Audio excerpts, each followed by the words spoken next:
கீழடி அகழ்வாராய்ச்சி அறிக்கையை மத்திய அரசு மறைப்பதாக கண்டித்து திமுக மாணவரணி சார்பில் மதுரை வீரகனூரில் ஆர்ப்பாட்டம் நடைபெற்று வருகிறது. கூடுதல் விவரங்களோடு இணைகிறார் செய்தியாளர் பாலமுருகன். வணக்கம் பாலமுருகன், விவரங்கள்.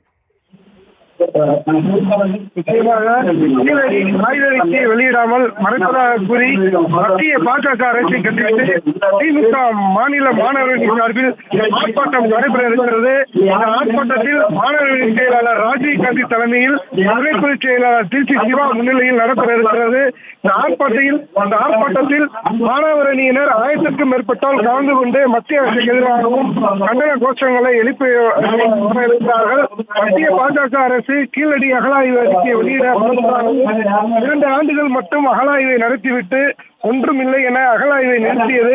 ராமர் பாலம் என சொல்லி சேது சமுத்திரம் திட்டத்தை நிறுத்தியது போல் கீழடி அகழாய்வு அறிக்கையை வெளியிடாமல் வஞ்சித்து வருவதாகவும், கீழடி அகழாய்வு தமிழகத்தின் வரலாறு, தொன்மம், எழுத்து வடிவம் அங்கீகரிக்கப்பட்டுள்ளது. இதுவரை கீழடியில் 9 கட்ட ஆய்வுகள் நடந்துள்ளது. தமிழக அரசு மேற்கொண்ட ஆய்வின் முடிவில் அறிவியல் பூர்வமாக அங்கீகரிக்கப்பட்டு உலகின் மூத்த மொழி தமிழ் மொழி என்பதற்கான ஆதாரத்தை தந்திருக்கிறது. மத்திய அரசின் இந்த தொல்லியல் துறை மேற்கொண்ட முதல் 3 கட்ட ஆய்வு முடிவுகளை வெளியிடுமாறும் நீதிமன்றம் உத்தரவிட்டும் தற்போது வரை வெளியிடவில்லை. உடனடியாக கீழடி ஆய்வு முடிவை வெளியிட வேண்டும் என வலியுறுத்தி மத்திய அரசை கண்டித்தும் மதுரை ரிங்கோடு சுற்றுச்சாலையில் ஆர்ப்பாட்டம் நடைபெற இருக்கிறது.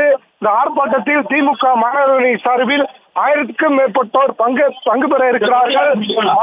திமுக மாணவர்கள் அனைவரும் திமுக தலைவர் மு.க. ஸ்டாலின் அவருடைய முகப்பு மாஸ்கை மாற்றிக்கொண்டு இந்த ஆர்ப்பாட்டத்தில் கலந்து கொண்டு வருகிறார்கள்.